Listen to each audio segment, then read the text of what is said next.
Dr. King had pivoted toward poverty right before he was assassinated. And in the same city where he was killed will rise up a commitment from the mayor, Mayor Strickland, who will come to our Hope Global Forum and make a commitment to help the sanitation workers and all the employees of Memphis through Hope Inside the Workplace. So we basically have rounded this circle, rainbows after storms. You cannot have a rainbow without a storm first. We're going to finish some of the work that Dr. King dreamed about, that Abraham Lincoln framed out with the Freedmen's Bank of 1865 with Frederick Douglass. This work is far from over, but we can make a dent in it. And I want you to help me make a dent in it. Not only the heroes and the sheroes who are speaking there, like Jack Dorsey, founder of Twitter, and Dr. Deepak Chopra, and the CEOs like the CEO of UPS, the CEO of Delta Airlines, and billionaire entrepreneurs like Tony Ressler, all these, Jed York, the owner of the San Francisco 49ers, female entrepreneurs like Janice Bryant Howroy running $1 billion enterprise. And what can you do? It's called Hope Commitments. I want you to go to hopecommitments.org, inspired hopefully by the work of Operation Hope, and make a commitment to change the world right where you live. It is democratizing civic engagement. So now you have the Operation Hope programs that are the Starbucks of financial inclusion, the private banker for the working class, the struggling class, folks with too much money at the end of their money, focusing on civil rights on the ground with our own hands. But then you've got this expanded portfolio of Hope Commitments, which is you joining this movement, from the streets to the suites, helping us to change the world one person at a time. Join us as a delegate at the forum, and join us online on all the social media platforms where you can watch the Hope Global Forum for free, May 29th to May 31st live, and Squawk Box, CNBC Squawk Box will be broadcasting live from the forum, and MSNBC will be streaming from the forum. There is no excuse for you not to join this movement, and by the way, it's all free. Come and join me to change the world. Okay. Does anybody here not love John Hope Bryant? I just, come on.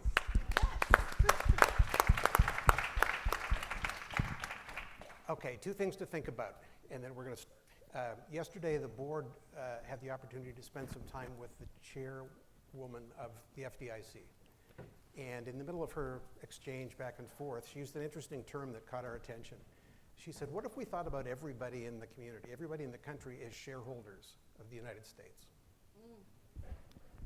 Well, that's different. Shareholders have rights. Shareholders get to vote. Organizations have shareholder engagement strategies to make sure that they're kind of one-minded body, pointed in the right way. So think about shareholders as really those who are included and feel included. Second point I would make is in my previous role at Hyatt, we spent a lot of time on people, human-centered design, designing hotels through the eyes of the individual, as opposed to us saying, here's how you will experience the hotel. Very powerful. I won't go into it. That's a separate topic. Other than, I would ask you to consider this. Who decides in the future if we've achieved inclusion? I would say it's not us. It's the shareholders. Those are the people who will decide if they feel included or not. So I've been doing this work for a long time, as you can tell from the color of my hair, or the absence of color in my hair. And the thing that saddens me the most is speeches that I gave in 1979 could still be given today. They could still be given today. And it's time. We heard this morning, if not now, when? So let's get to work. Let's hear from these very interesting people on the future of work. Let's begin with Shane. Thanks, Rob. Nice to be here. So I'm Shane Mays, CEO of Onshore Outsourcing, not offshore. And so the problem that I love this topic, the future of work, specifically from the perspective of inclusivity and also workforce development in preparation for the advance of exponential technologies that have the potential of either creating jobs and wealth or displacing jobs. But the problem that my company has solved is you're familiar with outsourcing computer programming to India and China and South America. Had the idea 15 years ago, golly, we could do this in rural America. And that's what we've done. And so we figured out how to retool underemployed and dislocated workers who come from a background of generational poverty, don't have a college degree, did not have prior skills as software developers or testers, run them through a boot camp, and then we give them jobs that change the trajectory of their life and their kids' life. And so now we employ over 400 people in Macon, Missouri, not Macon, Georgia, in Glenville, Georgia. Does anybody know where Glenville, Georgia is? All right. We employ 200 people in Glenville, Georgia. So if you know what a feat that is, and now we just added another campus and are adding another 100 people in a town called Crockett, Texas, which is the second poorest community in the nation. So now these towns, they have a middle class, whereas they didn't before. The things I'm worried about, and the things that sometimes keep me up at night, is we do human-based IT outsourcing. Well, there's robotic process automation, artificial intelligence, and these things present new opportunities and challenges. So I'd love to talk more about that today. Good afternoon, everyone. I'm Bobby Condon. I'm the general manager for the Southeast for WeWork.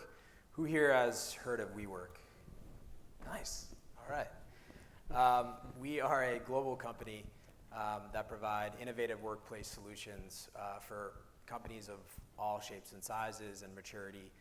Our fastest growing member segment are enterprise, actually, which is probably a misconception for many of you who think that WeWork is traditionally co-working. But what we've seen over the last 9 years is when we actually engage with the space and design and really focus on employee engagement and building a community within our buildings, enterprises have been largely attracted to that because it gives them the ability to have flex within their space and their real estate portfolio, but also engage with multi-generational and different types of startups and sole proprietors. And it creates this incredible community, which we have a dedicated staff to really focus on growing and fostering. And so when these larger companies that are at scale and growth can actually learn from these sole proprietors and startups, it creates an incredible amount of dialogue and collaboration, and it's vice versa, and startups are learning from enterprises and enterprises are learning from startups. And so when we think about really the future of work, and we have over 485,000 members across the globe in 485 locations and in 28 countries, our design and the way that we're building our spaces and running our spaces is solely focused in community. And I think community is a term that gets thrown around a lot.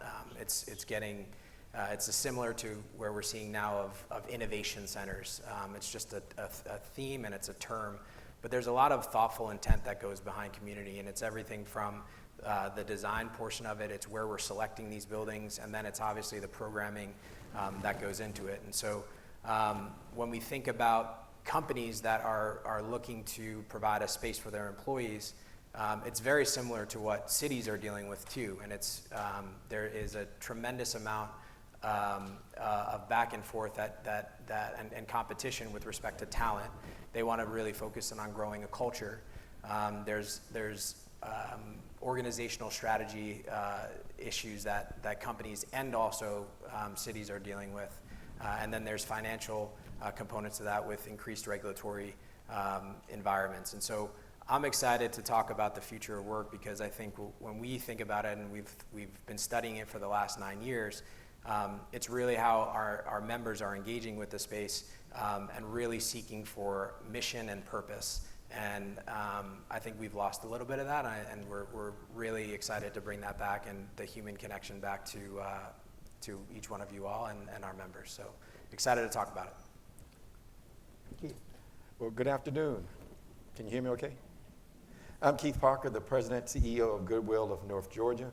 How many of you have either shopped or donated to Goodwill? So everybody, right?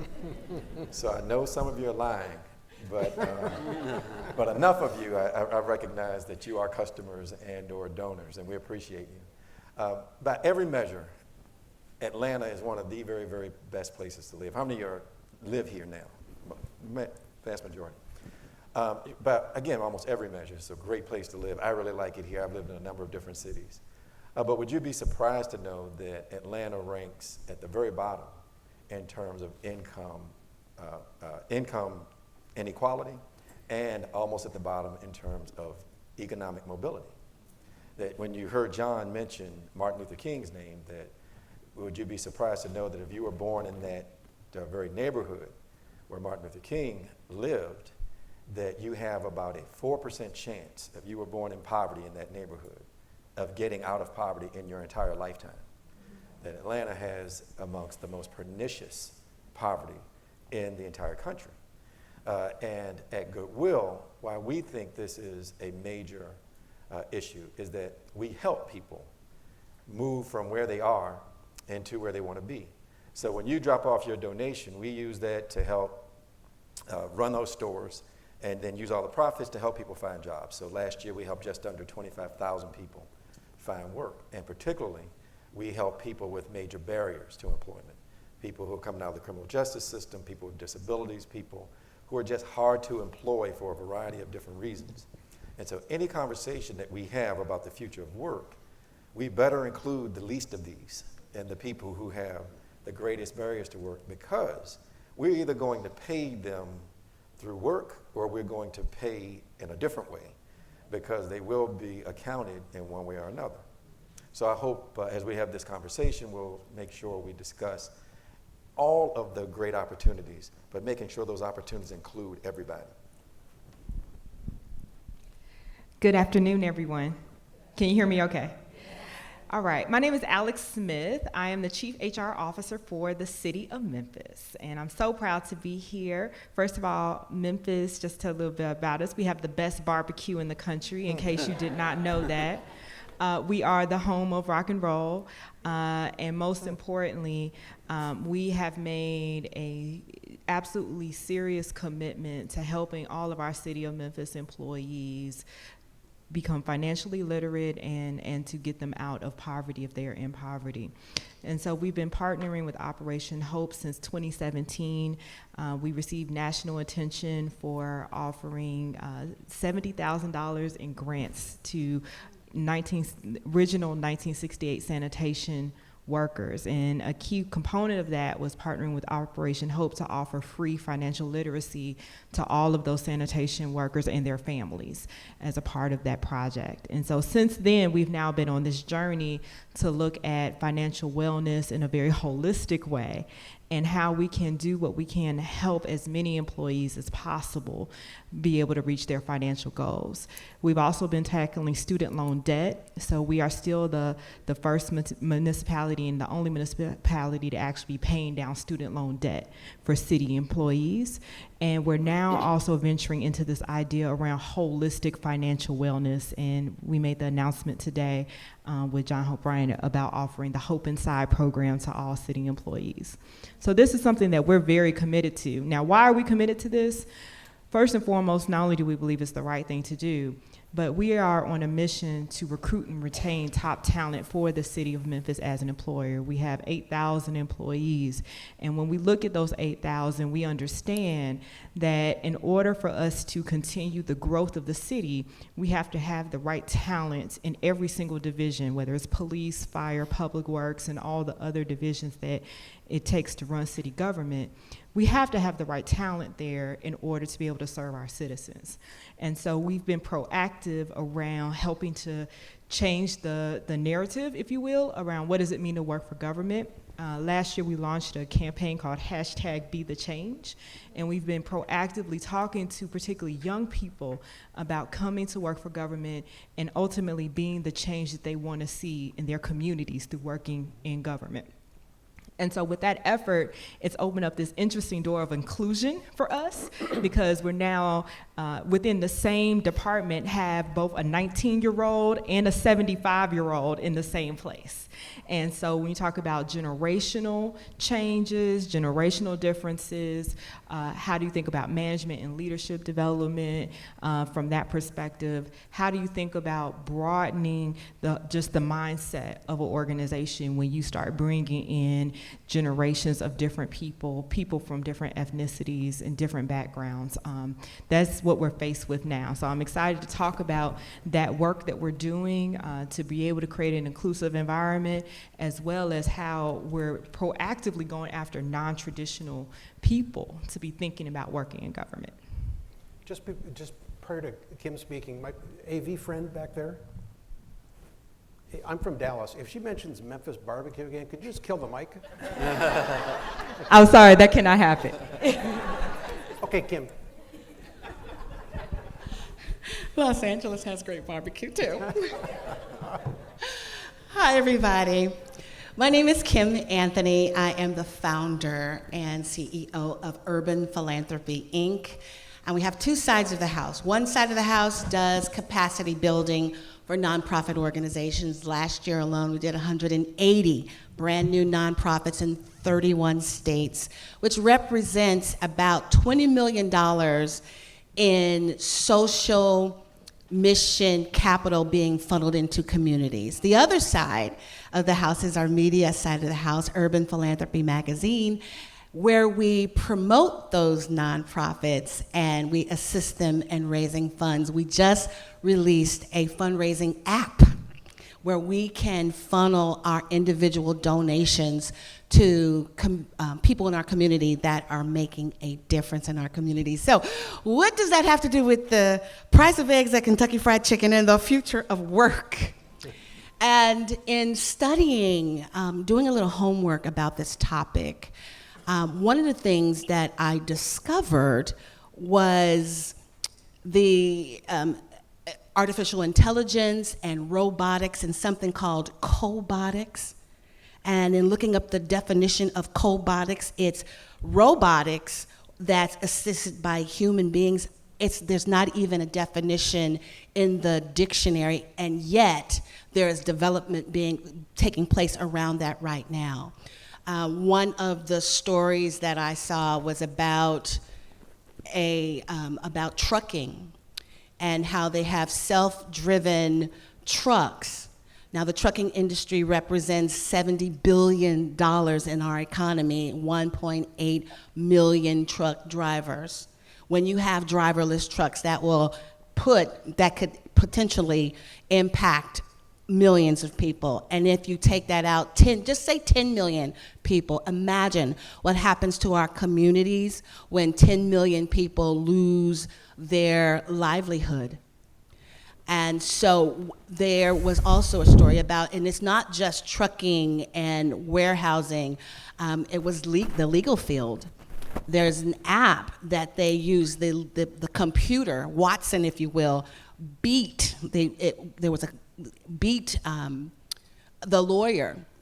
The computer application was able to find 95% of what was important to that company versus the human lawyer who was only able to find 83%. So it's across every field. And so I remember yesterday, T.I., anybody was here when T.I. spoke? And he was talking about hating, and there's a saying that I hear, that I've heard in hip hop culture, don't hate the player, hate the game. Well, I think that is backwards. I think you learn the game. Learn the players, learn who the players are, but learn the game. And the game is preparing ourselves for our future, learning coding, learning robotics. I thought robotics was science fiction, and remember Rock'em Sock'em Robots. Oh, no. Anybody heard of Amazon? And I'll leave you with this. The question that was presented was, are we working for the robots or the robots working for us? And the way that it was answered, the gentleman says, I'm trying to keep up with the robots.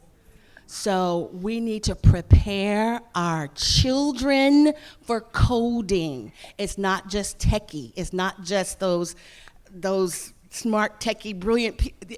We need to understand coding and technology the way we understand our iPhones. So, Thank you. I'd Thank you. like to touch on that. If I could, Kim, you know, some of the comments that you raise are, you're right. AI is here to stay, and it is going to have a profound impact on the way that we look at work. Yes, people should learn to code. I own a software development company, and so that's what we do. And even I went through a phase a couple of years ago where I was consumed by fear about what this would mean to my business and my purpose. You know, my purpose to help people see beyond their current situation toward a better way of life. And I've had a career of doing that by way of giving people the amazing blessing of a job, a career, okay? And that is threatened. And I was scared out of my wits, almost to the point to where, you know, it was hard to wake up in the morning because if we're looking toward, if the future, if we're looking at this workerless society, and yeah, it's going to create this environment of abundance, and people are going to have to work, and it's going to be happy, happy, joy, joy, free food, free everything, free, you know, nobody has to go to work, where will they derive their sense of self-worth? And I couldn't sleep. That's what got me. I couldn't figure that. And I'll tell you where I landed on that, okay? I was thinking through what I would tell I have a 5-year-old, a 9-year-old, and an 11-year-old daughter. And I had to wrestle with this issue. How do I prepare them for the world of tomorrow? And what do I teach them? And as I thought about, well, gee, what my wife is a doctor. Should I go to medical? No, those jobs are going to be gone by the time that they're, you know, my youngest child will never drive a car. Think about that. She'll never need to have a driver's license. There's not going to be doctors. You know, I mean, a lot of that is going to be automated in so many different ways, and a lot of it is being automated already. So what occurred to me and how do I prepare is I think about, we've historically thought about you learn, you go to college, you work for, you know, 30, 40, 50 years, and then you play for your retirement.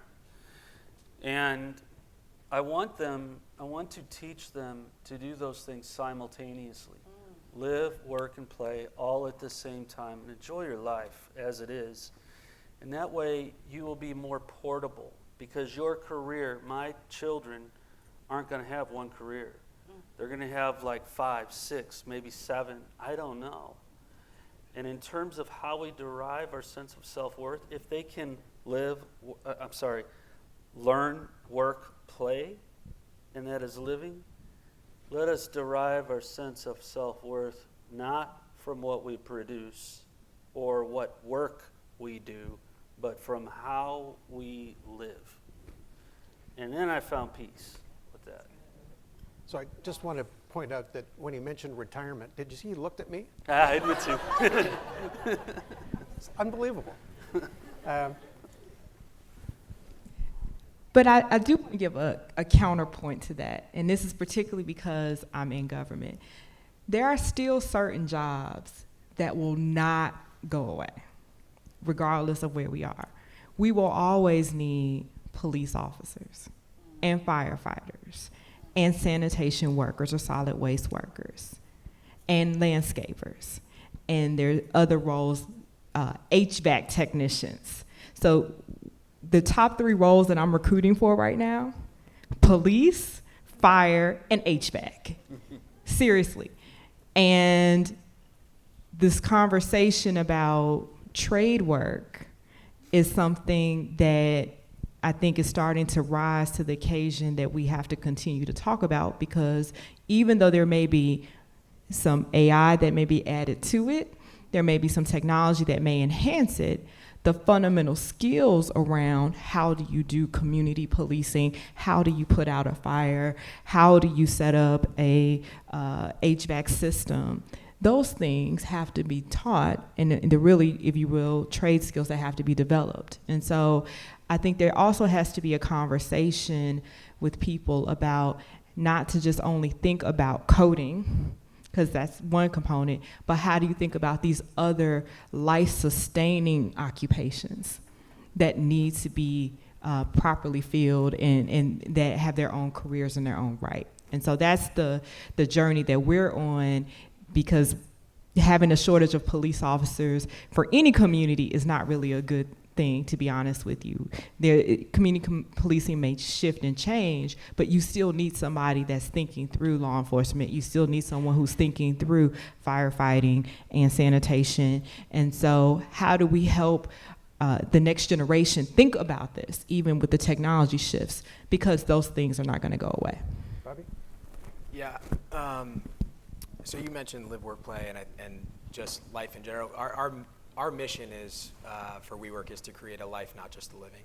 And so I think if we think about the narrowed focus of robotics or AI or what's going to be next on the horizon, yes, it can be fearful, but if you went back 10, 15, 20 years with technology, that was a completely different shift in the way people had to adapt to that as well. And so I think it's as much as a conversation when we talk about the future of work into adaptation and evolution. And so if you can create an environment and a workforce that can adapt with different types of optionality, one of the acquisitions we had 2 years ago was Flatiron School, which is a coding school. And so if we can give our members the ability, or the workforce the ability to really dive deep into different areas that they can contribute and evolve and adapt with what's next within the economy, that gives people purpose. That gives them the ability to really have self-worth. That actually gives them the de-stressor of creating a life, not just a living. And so I think it's more about evolution and adaptation for those that are in the room that are either an employee or an employer. Because if we look at the current state of work now, 85% of this room and the world is disengaged at work. So it has to start in here with conversation and dialogue. We look at it from the way that we design space and the programming that we do, but I think it's also a large part about people actually looking at themselves and being a catalyst of change and actually thinking about optionality and how they can evolve with what's next. So like I said, a little more complex than I first thought. Add to that, as I told some folks yesterday, my 1.5-year-old grandson who FaceTimed me last week. And I said, where's your mother? Because he doesn't speak. He just laughed. His mother wasn't there. He had her phone, and he FaceTimed me.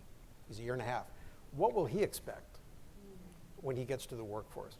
What will my youngest son expect, who was dispatched to South Korea last Saturday for 1 year to the forward operating base for the Air Force to contain North Korea? When he comes back, will he feel included? Will he, as a veteran, have the opportunity to fulfill his interest and his dreams? So we're going to be breaking out into groups. I think what we're going to do is we're going to give not each of you, but 5 groups topics. And I want you to think of them as levers. You think about technology. Technology can be kind of a lever for inclusion, or it could be a lever that challenges inclusion. So it's okay to look at both of those things. But before we do that, we'd like to open up for questions from the floor for the folks here. Looks like a lady in purple.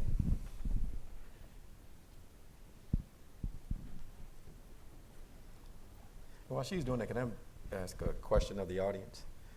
And that is, as employers or at some point people in senior positions at your various companies, what responsibility do we have? People talk about AI all the time, and I don't know how much research you've done on that topic. I've done quite a bit, and one of the real problems with some of the automated intelligence that's out there is that it permeates biases that the folks who develop the software quite often bring to the table. And because there are very few people other than typically white males who are developing many of these technologies, the technologies themselves effectively keep biases, prejudices, and that sort of thing going. So many of you may not know that some of these facial recognition type technologies, for example, false identify black females at a higher rate than any other group. And one of the reasons is because black females aren't at the table helping to create some of these different technologies. So a question for you as you go to your tables is, what responsibility do we as employers, or we as senior execs in our companies, what responsibilities do we have to make sure these type of biases don't exist? All right. I'm Maureen. So I am a career coach in the private space. So I work with private clients, usually mid-career, but I also work at Mercer University here in Georgia with college students and post-traditional students. And so a couple of things that y'all mention, pricked questions for me that I'd love to hear anybody's feedback on.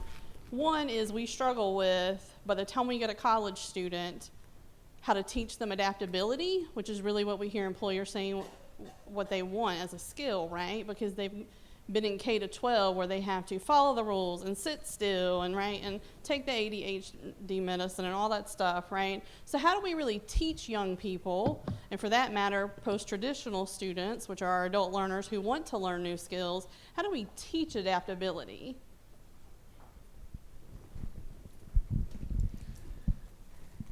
Well, I think from an employer standpoint, one of the concepts that can be really helpful in teaching adaptability are rotational programs. So the opportunity for people to, whether it's the ability to rotate through different areas or stretch assignments where they get exposure to different areas, those type of programs can make a huge difference. And so in the academic setting, I think anywhere you can create cross-functional projects or cross-disciplinary projects where people are getting a chance to be exposed to other areas and working with other students that are not necessarily in their area, their major or their discipline, could be very, very helpful. At the end of the day, we all work on teams. That's what we do. Big teams, small teams, they're all teams.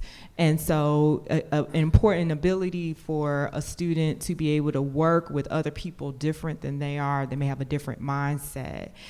That is the foundational beginning, if you will, to the ability to be able to be adaptable and flexible in working with different people. So that would be my thoughts.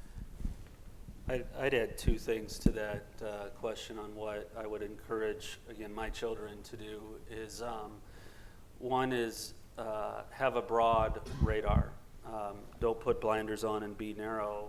And the way that I try to do them is give them learning experiences that involve travel and let them see. And I also do that with my employees. One of the odd things that we have is, for example, in our campus that we have in Macon, Missouri, it's a farming town, and everybody's white there.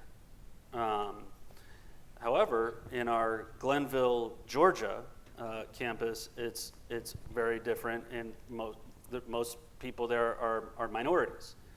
And they think different. And so what we do is rotations, just like you said, and try to give them opportunities to get outside of themselves and see the other thing. So, you know, it's a broad radar in a diverse network, and I think there's intrinsic learning that results in intrinsic agility from both of those things.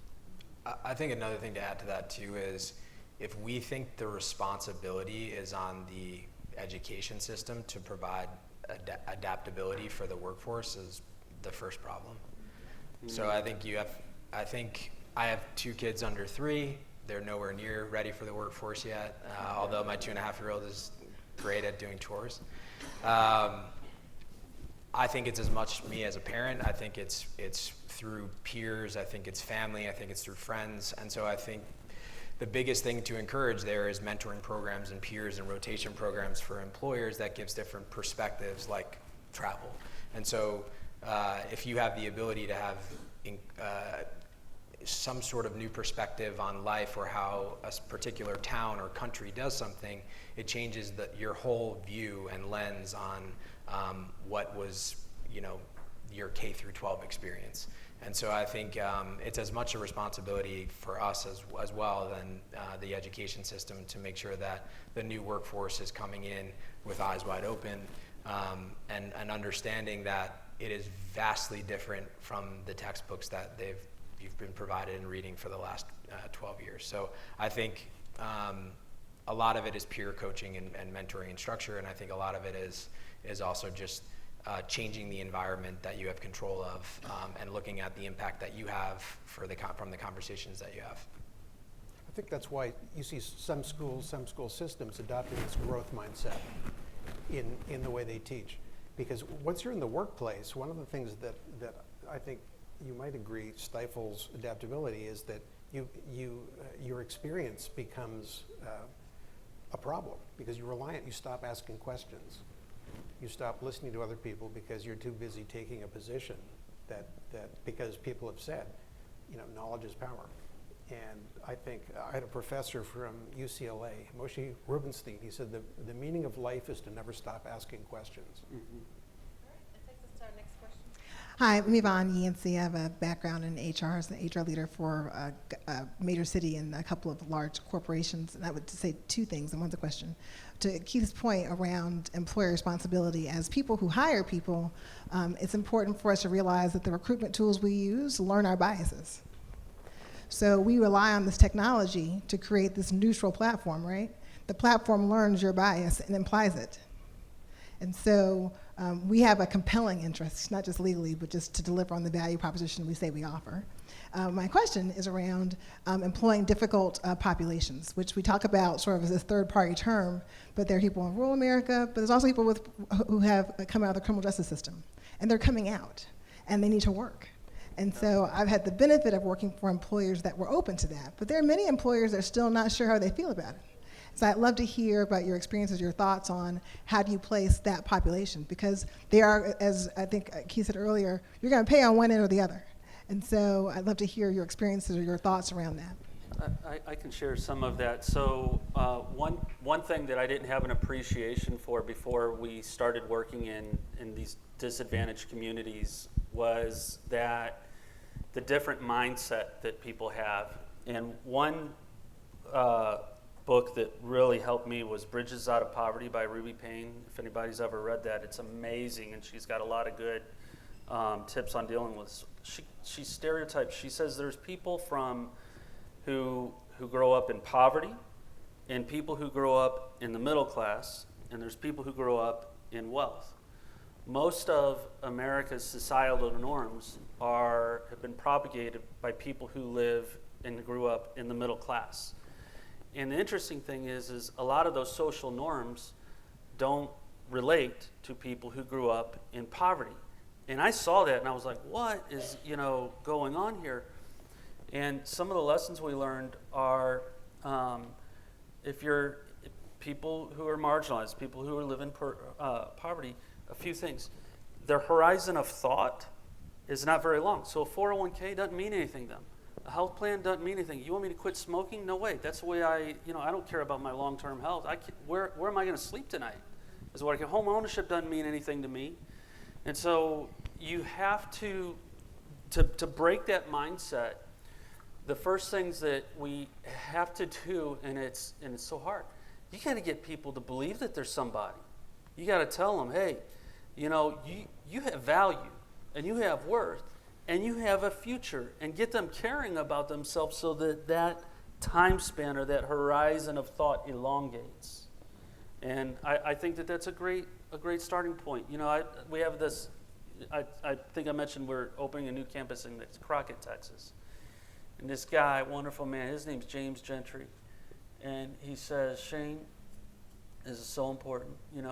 If we can just teach our people to hold their head high, just learn, if you're taught you're defeatist, and then that's what you pass on to your kids, how do you intercept that? It's a big problem for early childhood education to attack, which I could go on forever about. Okay. And I'll just add to that. At Goodwill of North Georgia, as I mentioned, we helped just under 25,000 people find jobs last year with 5,000 different corporate partners. And a big part of what we do is go in and tell corporations and small companies that this workforce coming out of the criminal justice system can be a viable part of their entire work population. And so we go from both angles. We try to build up the person so when they walk through the door, it's a judgment-free zone when they come to any one of our career centers. And we treat them with dignity and stress to them that here, nobody's here to judge you. All we're trying to do is hear what your dreams are, find out what some of those things were in your background that could be problems, because we don't want to tell a person who may have had some problems with violence and then promise them we're going to get you a job working with children. That we won't waste their time that way. But if they have some particular problems, there are still lots of employers who could work around those issues and help them, again, reach their dreams. On the other side of it is it's going to be building up that skill set for not just the initial job, but then on for a career. And that's the piece where we can work in tandem with the community colleges, with technical schools, with people who teach English as a second language, all those various things that we can create some of those wraparound services to get that person all the help that they're going to need truly to be successful.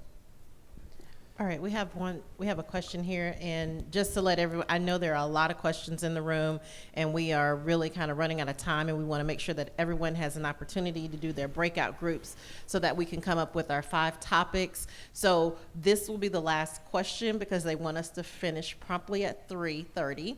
And we need to give you guys ample time to work with your groups. So if you want to have your questions within your group, so when you have your readout session, maybe we can cover your question at that time, we will be able to do that. So thank you all. Really quickly, my name is Juliana Njoku. I've moved here to Atlanta to work on workforce housing, specifically dealing with people that are in the working class category that usually don't qualify for a lot of the federal funding below and definitely are not able to access the upper echelon of housing and support. What I'm asking you is that a lot of you guys are speaking today about things that are reaching for self-actualization. But we have not yet really talked about basic needs. To be able to go into AI and all the other things, there are basic needs that are still not addressed here in the United States very clearly.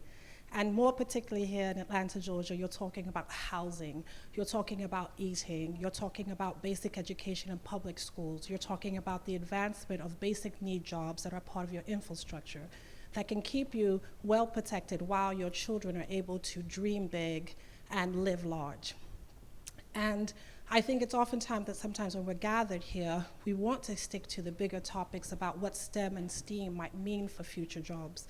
But I'm asking you guys as the working professionals, as the people that have moved into those specific areas, how do you address the basic needs and the basic needs gap, especially when you're living in a society that's almost hyper-nationalized? America knows everything and nobody knows nothing at all. And when you're living in a world where you're hyper-nationalized and all you think about is that what you're doing is the best and it is always going to be supremely best, how are you talking about your workforce meeting that gap before you can even get to your children being a part of that future? I believe that I would love to hear from any one of you the direct answer to how do you talk about those kind of bigger needs when your basic needs are crumbling before your eyes. Well, you make a great, I'm sorry, go ahead. It's very interesting. One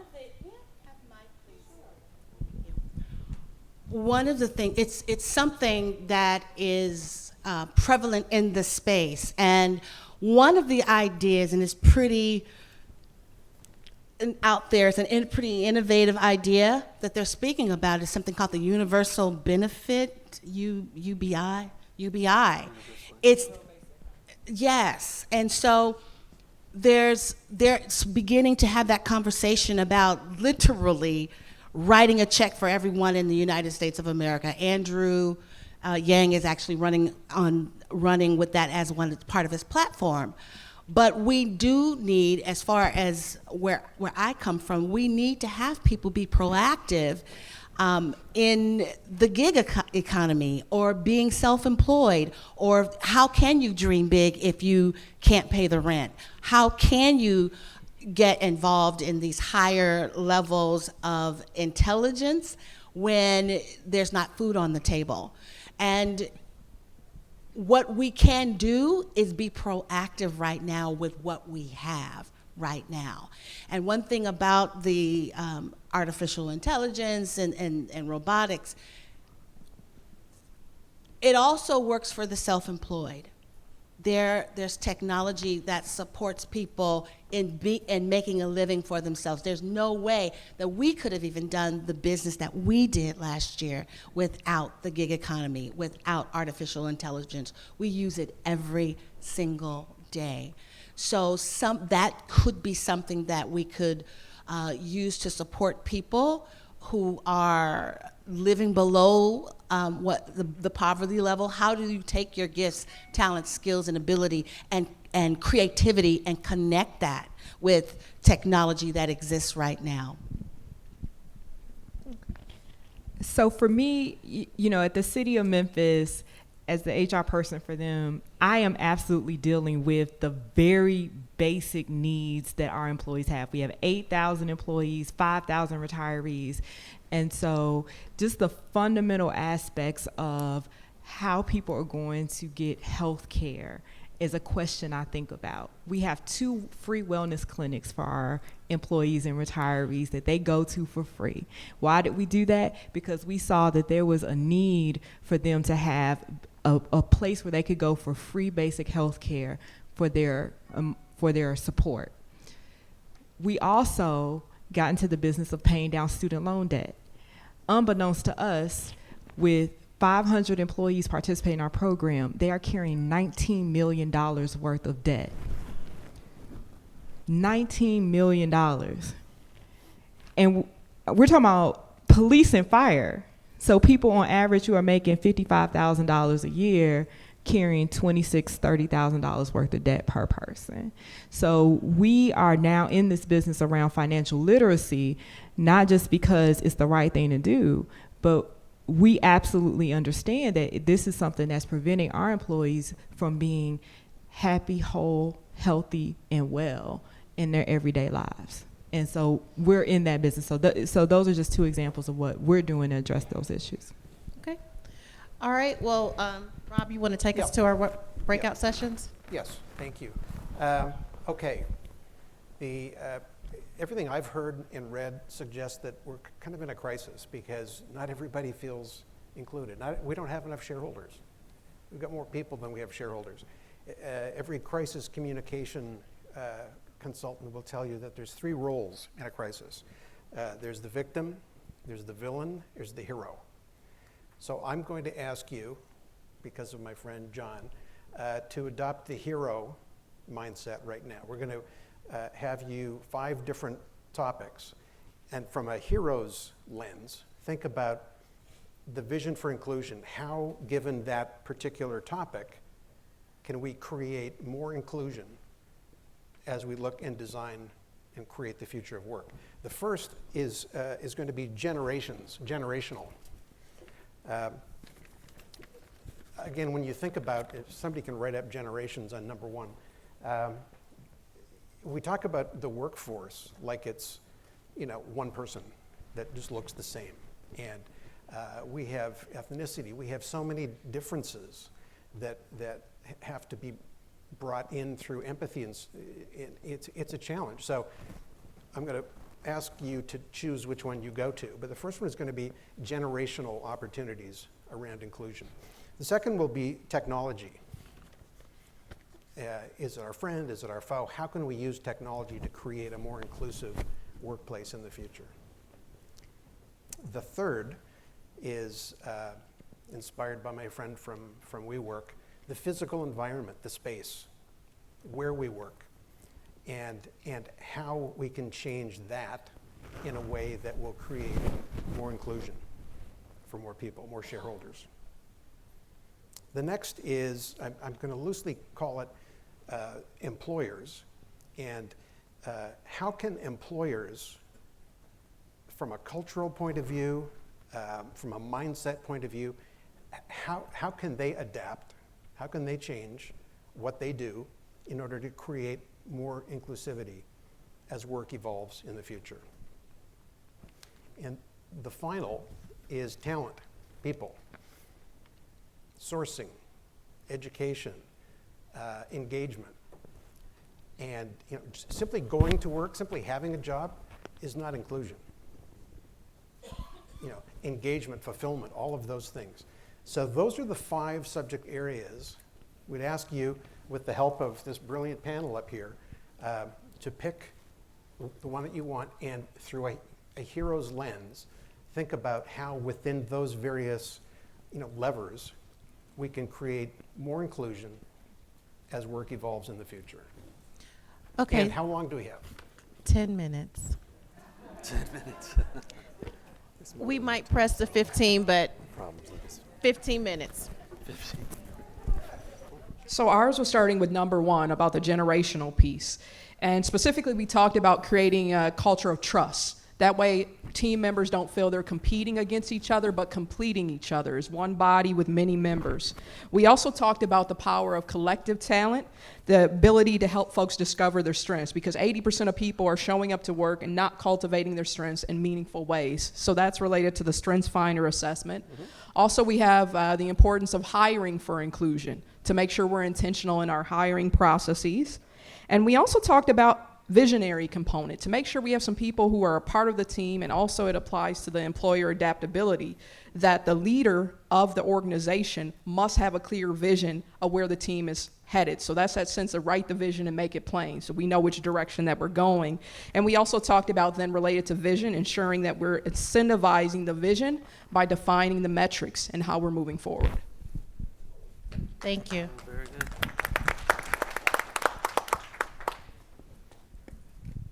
She ready? I'll keep it short. So we had 4 employer adaptability. Ironically enough, that was not my choice, but adaptability is a big question I have, which we did talk about. And one of the topics that came up around that was seeing adaptability as kind of a two-way street, right?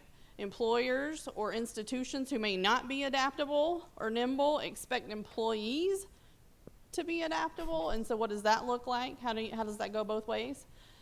We also talked about actually investing in employees instead of seeing them as filling a job posting, right? To invest in employees, give them that customized career development work. Where do they want to go? What are their strengths? How do you shift the way we do that, right? And then that really comes down, as we know, from a top down. If the top doesn't buy into that, that's not going to happen. And then lastly, we just kept coming back to this notion of that, what if we saw everyone as a shareholder, and how that shift would impact lots of things. Great. Thank you.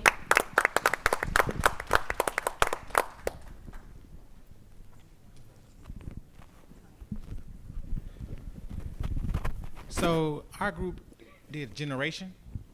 And so we started off with a quote from Mr. Ellis, and it really spoke to the group. And it reads, it's not about us without us. And to me, when you think about the power of inclusion, the power of diversity, when you're making decisions from different ethnic groups, different generations, and they're not at the table, how can you possibly have everyone's best interests at heart and you don't have them at the table? And so the quote again, it's not about us without us. So we also talked about reverse mentoring.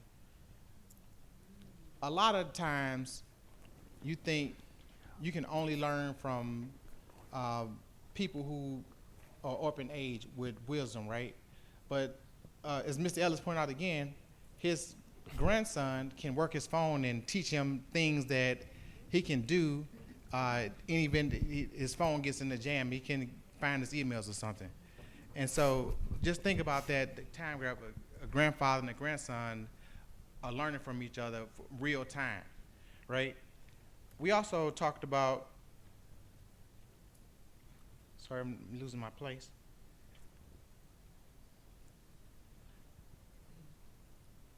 Oh, man. Learning styles. Learning styles. And so everyone has a different way that they're able to comprehend and digest information, right?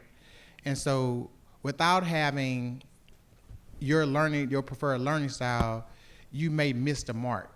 And so it's like we got to slow the conversation down like a convoy so everyone gets it, and so we can disseminate and get the right information and be on the same accord. And thank you.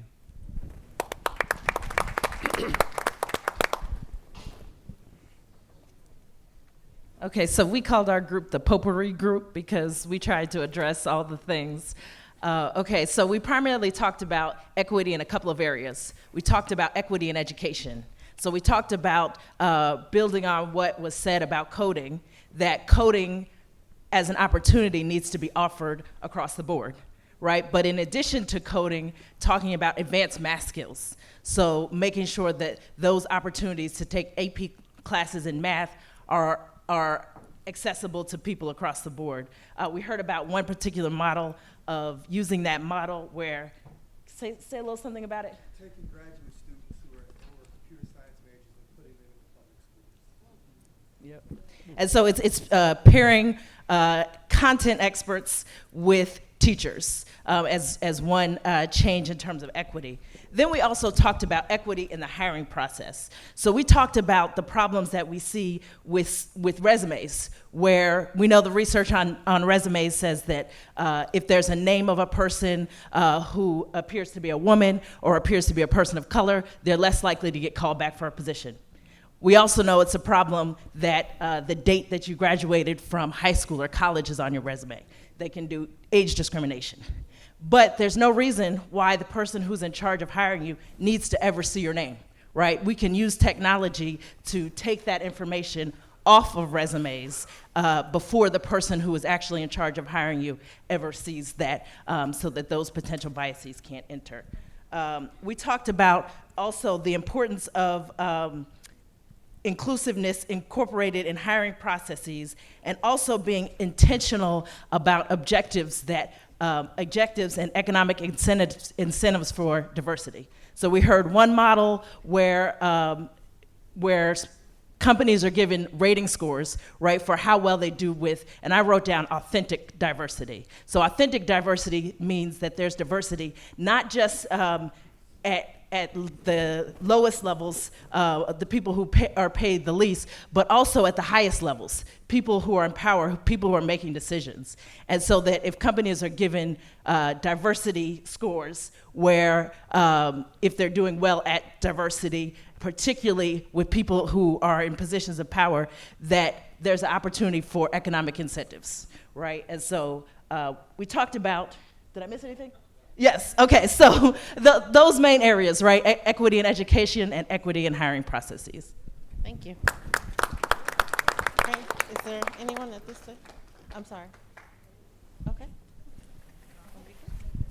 Hi, we're a small group, and I'm going to make it quick. We picked the area of education, and what we were talking about is college access education, which prepares students to take all types of opportunities that are best fit opportunities for them and place themselves with the right career path and with the right type of company. We talked about with that to and through, not only helping students get to college, their best fit college, but also helping them sustain while they're there so they graduate, because going to college is not enough if you don't retain and you don't graduate. We talked about the support that HBCUs can particularly give to students of color and support them in a lot of ways, but we realized that HBCUs don't necessarily have the endowments to support students financially. So to help them mitigate the debt that can come along with education, we talked about the fact of focusing on grants and scholarships that we can help them get and educating them about that. We also talked about avoiding debt, because students who have a lot of debt many times will start in a college but not continue. And when they don't continue, it's almost worse than not starting at all, because they have the debt and they don't have the education to support it. We also talked about retention and graduation. Thank you.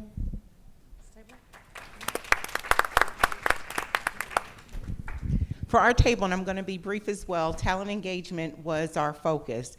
We talked about ensuring that there was a diversity officer or a commitment to diversity to ensure that inclusion took place. That ensures that you're able to tap into the various communities, organizations to ensure you're getting the right people to compete within your organization. The other thing we talked about was mentorships and making sure that people within the organization are able to reach back and pull others in, which also supports inclusion. And even though there are several others, the other thing that we talked about was community involvement and making sure that your partners were at the table and being as supportive of your mission so that you would be able to succeed. Thank you. All right. Technology, and we'll be short. We could have used another couple of days like all the other groups. So really quickly, we talked about a potpourri of things as well, but real quickly, several issues that led us to come up with a phrase of systemic digital equity, that we're basically saying that that we need to look at through the whole lifespan for learners of every age, that there need to be different kinds of supports and ways of engaging learners in developing the technology skills they need to participate for economic inclusion. And decision-making. Also, we need to look at the pedagogy, the instructional strategies we use, particularly in K-12, to engage with kids so that we're inclusive with them, so that we had a learning climate that fosters their becoming self-confident, lifelong learners. Because one of the things we really emphasize over and over again, that if you want to adapt an increasingly technology-based digital economy, you've got to have adaptive, self-confident, lifelong learners. Okay. So, oh, wow, sorry. Our table started talking about employer adaptability, and I think where we came out also overlaps talent engagement. So we started out by really acknowledging that it is up to the employer to really create an environment where people show up as their real self. And so we talked a bit about the various types of diversity that we have and the fact that we need to take those things into account and adapt. But where we ended up at, sort of the nugget that we wanted to share with everybody, is that oftentimes employers take an informative approach to diversity, meaning I'm going to teach you about diversity, we're going to learn about our differences and so on and so forth, which is great, but if I'm not ready to receive it, then you're just kind of putting something on me. This is what I call informative training. You put more information on me, and we all know that information doesn't do you any good unless you actually are compelled to do something with it. So the solution that we're suggesting is more of a transformative training.